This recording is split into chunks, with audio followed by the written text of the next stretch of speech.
All right, so for those of you that are still left with us, I think the nice thing about an online conference is that people are still here for the last session, which doesn't normally happen in a face-to-face. So I'm going to share some of my research with you. It was a very interdisciplinary study between myself, I'm the first block, Professor Cullen, who you met in an earlier session, Dr. Jooste, who you also met in an earlier session as co-author, and then Dr. MC du Plessis. We come from different backgrounds. I'm from business, Dr. Jooste is from business, and Professor Cullen is both business and computing. And MC du Plessis, the doctor, is also from computing science. So the lessons, let me just tell you a bit about myself. I'm from the Nelson Mandela University Business School in Port Elizabeth in South Africa. I'm responsible for teaching entrepreneurship, strategic marketing, and my current important area of research right now, which I'll share a little bit with you later, is in the field of happiness, which I think is something that is desperately required in the world today. So as we've highlighted today and listening to all the contributions today, I can understand why the world has COVID-19 fatigue. And obviously it's a very big global concern and a very, very big concern for academics and for the whole higher education sector per se, as much as it is very concerning for business. And I think the big thing with COVID is that there have been some extremely negative and painful experiences, but I think if we look at the positive outcomes, we could probably frame the problems differently. And the one positive outcome, in my opinion, is that we have been leapfrogged onto an online learning environment. Are we getting it right? I don't think we are. And presentations like we've just had from our keynote are obviously a help, as well as participants from other parts of the world. But I think we need to look at this as an opportunity to learn and improve going forward. So our study really focused on the stress levels and the coping skills, and how the business school where we conducted the study dealt with that. So stress, I think, has become a very common factor in everybody's life. And it's basically about how we cope with things and the kind of resources that we have as to the kind of levels of stress that we develop. Specifically in the education environment, studying or learning and teaching is a stressful environment. If I think in the world pre-COVID, you know, students leave home, they go and they stay in residences or in their own accommodation. And so there are a lot of stress factors that arise around socio-cultural and psychological issues. But then there's also the academic stress in terms of having to pass, meet assignment dates. So stress is something that is very embedded in the education system. And of course, those of you that are from South Africa will know that we've had a very stressful mini sort of pandemic time in the country with the Fees Must Fall protests, where again, we had to leapfrog and learn quickly to teach online. And I sometimes critically say, did we not learn enough? And we obviously didn't, because everything went back to normal very quickly. And as has been highlighted today, the issues around COVID have come back far more severely than what we had to deal with Fees Must Fall. One of the factors that's very prevalent in the literature is the issue of isolation. And specifically South Africans, but I think human beings in general, we're gregarious people. We like to meet, and specifically in times of trouble. You know, what do? We go to families, we meet with friends, and that hasn't been easy to do. And so that's added to the levels of stress and anxiety, and specifically in the teaching environment. You know, the face-to-face teaching, and I've been teaching for a number of years, I find that I miss that interaction with students. The study group meetings, the peer reviews, the discussion forums, which we can replicate online, but it doesn't seem to be the same. So people are feeling really, really isolated in the learning environment. So this brings me to the research problem of our paper. And it's very simple, that the students' coping ability has not been assessed during this COVID-19 pandemic. You know, how has it affected them in terms of their lives? And the research question we asked is, are the needs of students being met? And very importantly, while maintaining the integrity of the academic programs during the COVID-19 pandemic. And this has been something that a lot of colleagues are grappling with. You know, how can we maintain the rigor and still be sympathetic? How can we put demands on students and be empathetic at the same time? So we embarked on this survey with business school students. So they're all postgraduate students, either doing their postgraduate diploma in business management or a master's in business management, an MBA. And we had 106 responses. We distributed the questionnaire through Question Pro.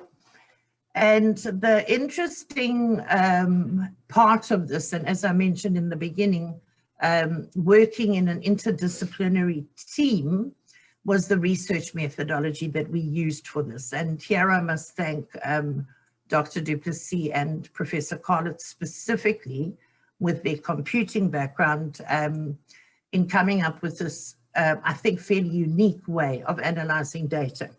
So we used a latent semantic analysis, which is a technique used in natural language processing, and which analyzes the relationships between a set of texts and the terms they contain by producing a theme related to the text. So that, I think, is quite novel in terms of contribution of the paper.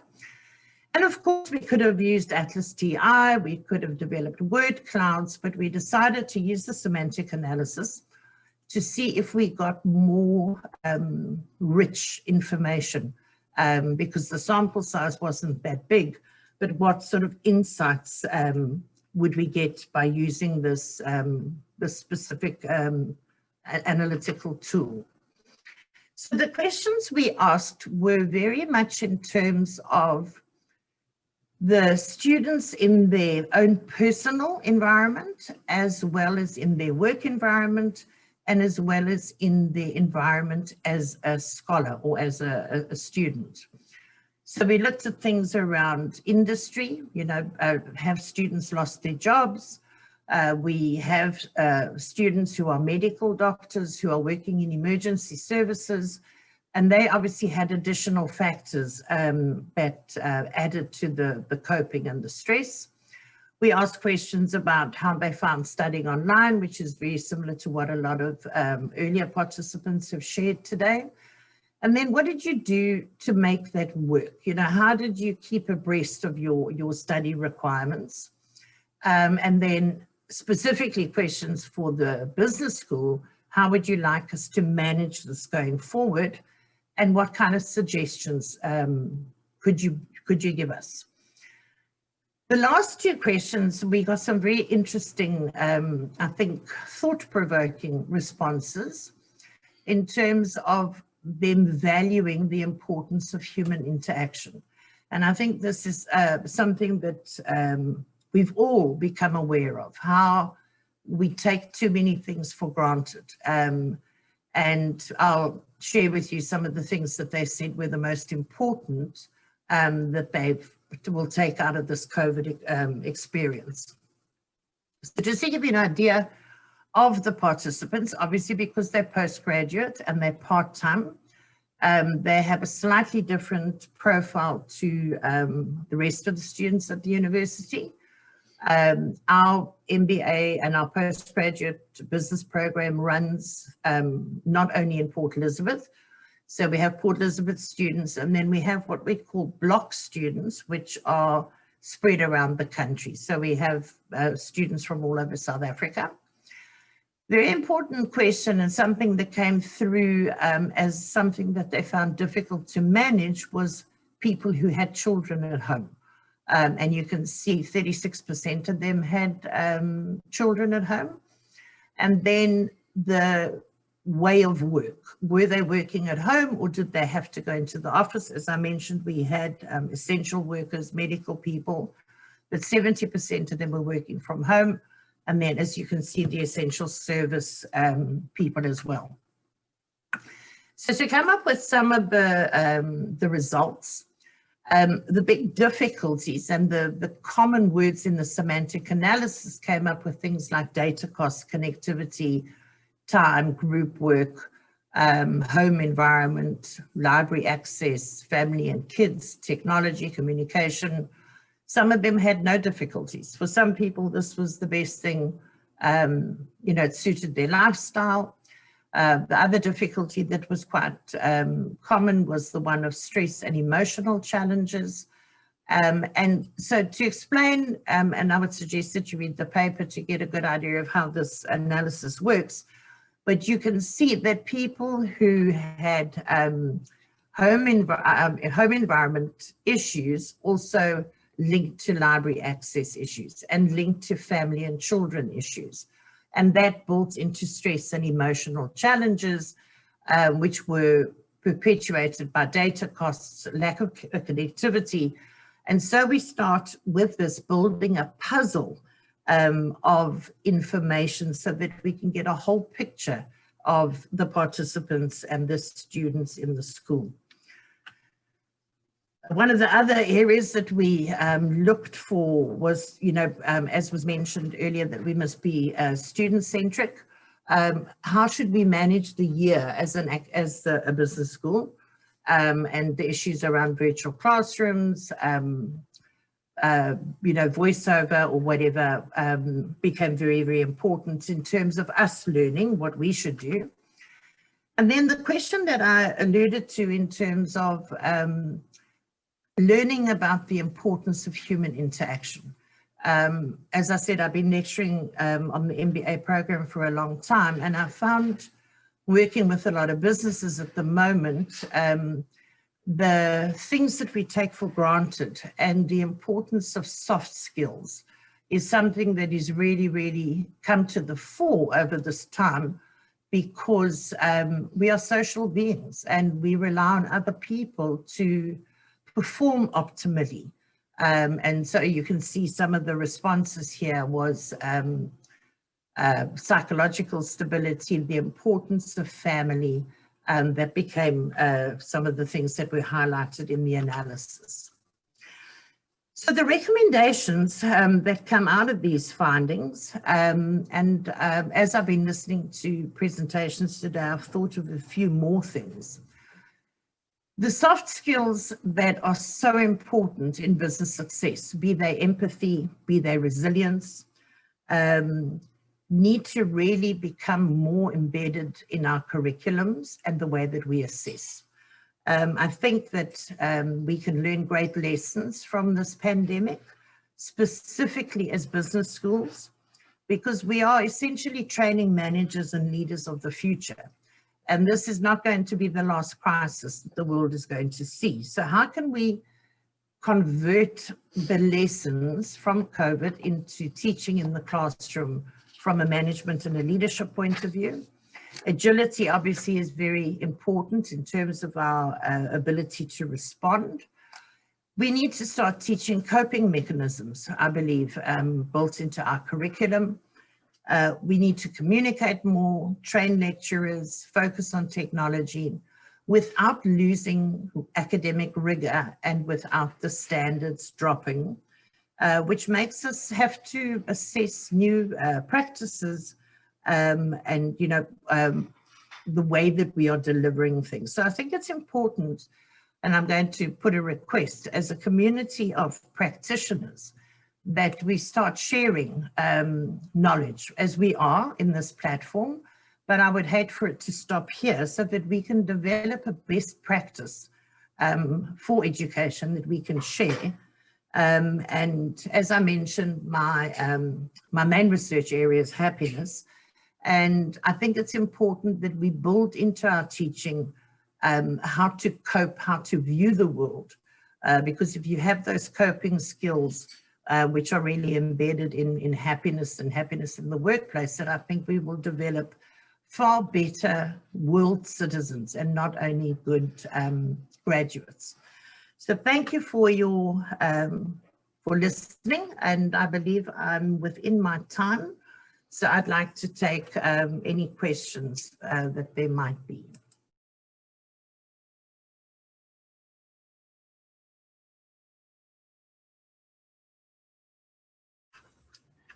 Thank you very much. As you have rightly said, I am Clement Ali, Senior Lecturer in the Department of Basic Education. And my partner is Professor Kofi Davis, Associate Professor of Mathematics Education in the University of Cape Coast, also in Ghana. Now, the data, as we all know, or some know, I have already gotten somebody who presented it in the morning, that is Clifford. Just means teaching. And in the modern term, we have actually reduced it to the practical application of teaching and learning. So I'm sorry for that.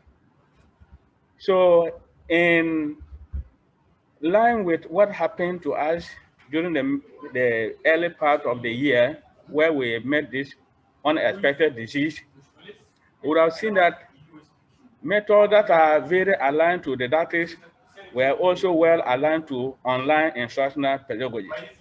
We have methods such as questioning, practice and drill, and demonstrations. And when you come to online methods, they also have didactic questions, demonstrations, and then drills. Therefore, in times like this, we would have seen that the didactic method would have been the best for teaching and learning. Now, we need not talk about the havoc that the pandemic caused to the world. Over 1 billion students had to suffer it, universities had to close, and the starting down of schools alone have caused a lot of havoc to people, especially the vulnerable. During the closure, many countries tried to devise various ways of teaching, and our university wasn't an exception. We used many and varied methods, including WhatsApp, TV, radio, Google, and in particular, the learning management system. So the framework that I use in particular in order to achieve success in this particular research was the socio-cultural framework for understanding. And it is nothing but says that learning is an interaction between societal and environmental factors within and outside the classroom. So we do not learn only in the classroom as children, we also have to learn outside the classroom. And some of these socio-cultural issues that we're looking at have to do with achievement, beliefs, preferences, enjoyment, and continuous practice. So using about 50 students studying a particular course in my department, we sample all of them to undertake this. Having in mind that we had already conducted some tests with them in the subject area. And then after using this model, the LMS, we conducted another test in order to compare with the two. In fact, because we constructed the instrument ourselves, we decided that we're going to use the lecturers and students to validate our instruments. And after the validation, we saw that they were good because we put reliability coefficient of 0.708. Now, our results. 36 students were successfully considered because they were able to constantly log in and out the system. So the mean score for the didactic was 24 with a confidence interval of 16.06. And when it came to the face-to-face, we had a mean score of 8.13. Now the difference between the two was about 14.5 4.3. So that was very significant. So therefore, we concluded in this facet that students actually acquired more knowledge from the online didactic methods as compared to the face-to-face. Then the alternate skill that we had based on our conceptual framework, 70% believe in the didactics, 85 attested to the fact that they actually enjoy it when they were online using our didactic methods, 56 prefer the didactic languages, and 65 actually said they wish to continue learning it even if we come back to face-to-face. Others sub-skills were added to boost the six area that we looked at.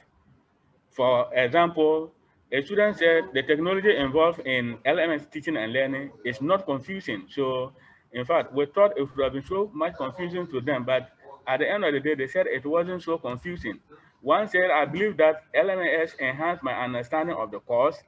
There is adequate time for LMS learning of the course. I do not believe that the absence of face-to-face interaction is a disadvantage.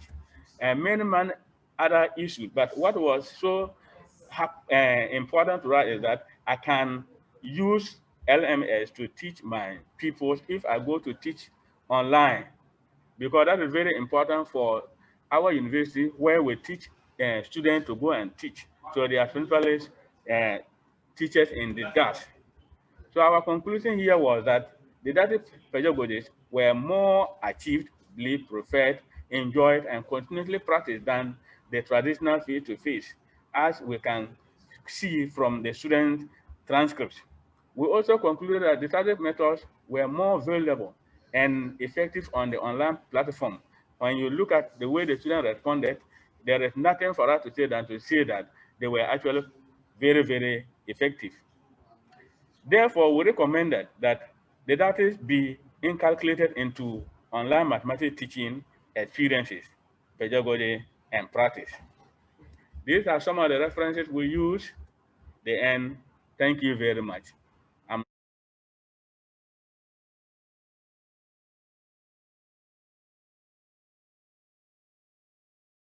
All right, good afternoon, everyone, and thank you for sticking around till the end of the day. Sorry? Sorry, I can see myself and not you. It is showing video for me. Can you put your video on? It is on. Yeah, I can see you, so you are appearing. Okay, thanks. Okay, thank you. Sorry. All right, thank you, everyone, for sticking around to the end of the day. My name is Moodley. I'm a senior lecturer from the School of Engineering at UKZN in South Africa. Today, I will be presenting a little bit on a small study that we conducted in our discipline to improve the learning and the assessment for a fourth-year chemical engineering course on process control. The work is supported by the University Capacity Development Program grant. And the purpose was to improve the assessment of the practical outcomes of the process control course at UKZN. What we found was that previous methods for practical assessment of the course were based on outdated experiments and software that students found difficulty working with and were losing relevance in industry. The equipment was also malfunctioning quite often, so we spent a lot of time trying to get that back online. So we decided to move on to a simulated based practical exercise using Aspen Plus and Aspen Dynamics. The students are required to configure, commission, and optimize advanced industrial process control schemes. The feedback from the students and the instructor was documented and reported. An increase in the general understanding of the module content for the aspects assessed in the new practical was observed, as quantified by an increase in the pass rate and average marks of the cohort for the specific content that was upscaled in this new form of assessment. Okay, just some background. At fourth year level, the practical application through industrial relevance of assessments and self-directed inquiry-led learning is the focus of what we want to teach. What we want is for learners to take charge of their learning and develop tools to assess their own knowledge gaps in order to address it. In a pilot study in 2018, we found that a small group of students were significantly upskilled in process dynamics when they were exposed to a part of this in a mini research project. The pedagogical hypothesis is that by combining multiple constructivist perspectives of cognitive apprenticeship, situated learning, and competence-based activities using rigorous simulation software, such as Aspen Dynamics, the fourth-year chemical engineering students can be significantly upskilled with enhanced knowledge of particular process control concepts to improve their ability to design dynamically stable and effective control schemes. New simulation-based practical assessments of industrial relevance were implemented using Aspen Plus. As I said, Aspen Plus is a specialized chemical process simulation software that is widely regarded as the most comprehensive in the field. It is used widely in industry at the most advanced levels of process design. Quantitative results regarding upskill of students are presented, which is generally unavailable in the literature to date. So, one of the case studies provided to the students was what we call a chemical reactor, which is a vessel in industry used to mix two chemical components and then allow them to react. In these systems, the quantity and temperature of the reactor dictates the quality and safety of the operation. In any typical chemical process, these parameters must be effectively controlled using a control scheme. Chemical or process engineers do not have the advantage of testing out designs due to the scale and cost of operations. So often rigorous hand calculations, and now more recently, simulation-based design is the leading tool of prototyping. This is an example from a report from the students of the given exercise, where the students used the simulation to design the required control scheme, and they designed it effectively from the example here. Students then were asked to program their control scheme and perform tests to tell us that the control scheme that they have designed on the software is effective. So this is what was presented in one of the reports, and we can see it was presented quite comprehensively. Students had to decide on their own what sort of tests they should run to effectively show that what they designed on the software is correct. And what we are looking for in process control is that eventually all these signal lines in the various colors eventually flatten out. And that means that our process is now effectively controlled. And we can see that in most of the cases, the students were effectively able to accomplish that. After the task, we gave the students a survey, and they were asked how they felt they were upskilled in the new process simulation software, how useful the software tools were, did it tie in with the coursework, and was the support in place sufficient? Was there enough resources, and did they have accessibility issues and things like that? Most of the questions were framed in the positive, and in the published paper, this was one of the comments, was why the questions were phrased so positively, but the students were allowed to agree or strongly agree with the number 5 or strongly disagree with the number 1. Should be going to the next slide. Sorry, we skipped one. These are the results from the survey. Sorry, I have it as a cumulative plot. We can see that mostly we had positive feedback from the questionnaire. The sample size was about 75 students in total. In the pilot project, which was in 2018, so this was in 2019, I beg your pardon. In 2018, the sample size for the pilot project was about 8 students. I then went on to look at the pass rates and the average marks specifically for the sections we intended to upskill in the study. And we found that since implementation, there was a significant improvement in the average marks and the pass rates for the relevant sections that we intended to upskill in this particular study. It's quite a large change in the average mark and the pass rate. There was one other factor that played into this. In 2017, we improved one of the prerequisite modules for the course, but that didn't change in 2018. So the jump from 2018 and 2019 is attributed directly to the new practical methods were kept constant. All right, so just some concluding remarks. We present our successes in incorporating dynamic simulation software in the process control for the course. The simulation task involved modeling, design, and control of a multi-input, multi-output control scheme. Formal student feedback through survey revealed that the students found that the software was easy to use and the tasks were relevant and appropriate to the course material and outcomes. Since approximately 70 students provided feedback, it's important that the survey and student performance are monitored in future offerings for us to gauge whether we are as effective as our first projection.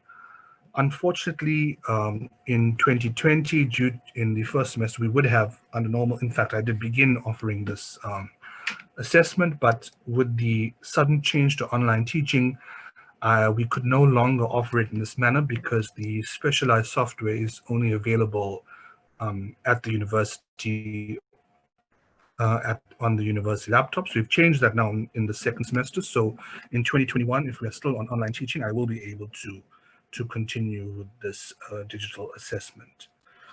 The instructor, myself, I've seen an improvement in the classroom participation, especially with discussion and troubleshooting of the newest assessment, and the scheduling of the practicals has become more manageable.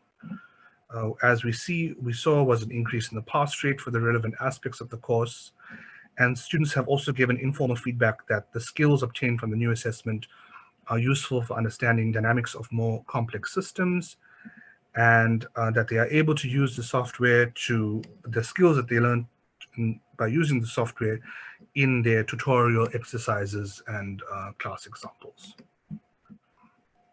Okay, thank you very much. Are there any questions? No closing remarks. It's been a long day and I'm sure everybody's very tired. It's been a jam-packed day. Thank you everybody for their presentations. Thank you for their participation. And if there have been any shortcomings from our side, please do forgive us. We will try to get them better tomorrow. And we look forward to having everybody join us tomorrow. In the morning session, we have our exciting keynote speaker, Dr. Craig Blewett, who I think you've all met during the pilot test, and I don't think anybody would want to miss his session. So see you all tomorrow at 8 o'clock. Thank you, Prof. Cullen, for chairing this last session. Goodbye. It's a pleasure. Thank you. Bye-bye.